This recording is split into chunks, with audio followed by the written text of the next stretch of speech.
હવે આપણે જોઈએ કે પિરામિડ ઓફ નંબર એટલે કે સંખ્યાનો પિરામિડ આપણે સમજીએ, ઉદાહરણથી સમજીએ. ચલો, ઘાસ છે અને જીવજંતુઓ છે. એવા જીવજંતુઓ કે જે ઘાસ ખાય છે,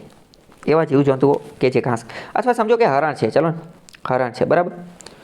તો તમે વિચારો, ઘાસની સંખ્યા વધુ હશે કે હરણની સંખ્યા વધુ હશે? નંબર એટલે સંખ્યા, તો કે સંખ્યા કોની વધુ હશે? ઘાસની સંખ્યા વધુ હશે. તો પિરામિડ બનાવવા માટે જે નીચેનું જે ઘાસ રહ્યું એને મોટું રાખવું પડશે, તો જ પિરામિડ બને. તો નીચેનું મોટું હશે. જ્યારે એની ઉપર હરણ હશે, એની સંખ્યા ઘાસની સરખામણીમાં નાની હશે, તો એની કરતાં નાની હશે. હવે હરણને વળી કોણ ખાશે? તો કે હરણને સિંહ ખાશે. તો કે સિંહની સંખ્યા હરણ કરતાં વધારે હશે, ઓછી હશે કે એની જેટલી જ હશે? ઓછી હશે, બરાબર. તો અહીંયા એની કરતાં ઓછી કરતું. તો આ સીધો પિરામિડ બની ગયો, નંબરનો સીધો પિરામિડ બની ગયો. ખ્યાલ આવ્યો કે ન આવ્યો? ખબર પડી? તો હવે સેમ આ જ પિરામિડ જે છે એ સમુદ્રની અંદર પણ બની શકે, જ્યાં મજા આવે ત્યાં બની શકે. તો હવે તમને પ્રશ્ન થશે કે આ તો સીધો બન્યો, તમે તેમ કીધું તો ઊંધો પણ બને. તો ઊંધો કઈ રીતે બને એ આપણે જોઈએ. ફોર એક્ઝામ્પલ સમજો કે એક વૃક્ષ જ લઈએ.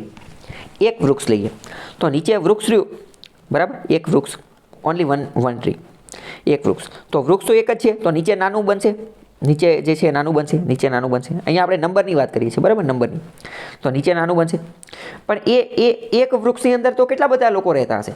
ઘણા બધા પક્ષીઓ, ઘણા બધા જીવજંતુઓ. તો વૃક્ષની સંખ્યા વધારે હશે કે પક્ષીઓની સંખ્યા વધારે હશે? પંખીઓની સંખ્યા જ વધારે હશે, કારણ કે એક વૃક્ષની અંદર 50, 100, 200, 500 પક્ષીઓ જે છે એ રહેતા હોઈ શકે છે. તો વૃક્ષનું પિરામિડ પહેલાં નીચે નાનું હશે અને ઉપર મોટું થશે. તો આ પિરામિડ કેવો? ડાઉનવર્ડ અથવા ઊંધો બનશે કે નહીં બને? સમજાણું? ચલો, બીજું ઉદાહરણ લઈએ. આપણે જોયું કે મનુષ્યના મૃત્યુ પછી એક નવી ઇકોસિસ્ટમની રચના થઈ છે. ફોર એક્ઝામ્પલ માની લો કે સિંહનું મરણ થઈ ગયું, તો સિંહ મરી ગયો. હવે સિંહની ડેડ બોડી છે. તો સિંહની ડેડ બોડી એ એક છે, નંબર એનો એક છે ને, એનો નંબર 1 છે. પણ હવે એ ડેડ બોડીને ખાવાવાળા વિઘટકો કેટલા હશે? ઈયળ, બીજા નાના સૂક્ષ્મ જીવો, ગીધ, એ બધા એક કરતાં વધારે હશે કે ઓછા હશે?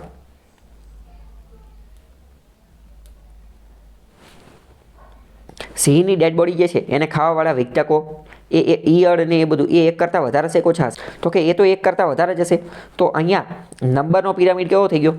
એ ઊંધો થઈ ગયો કે નહીં? ખ્યાલ આવ્યો?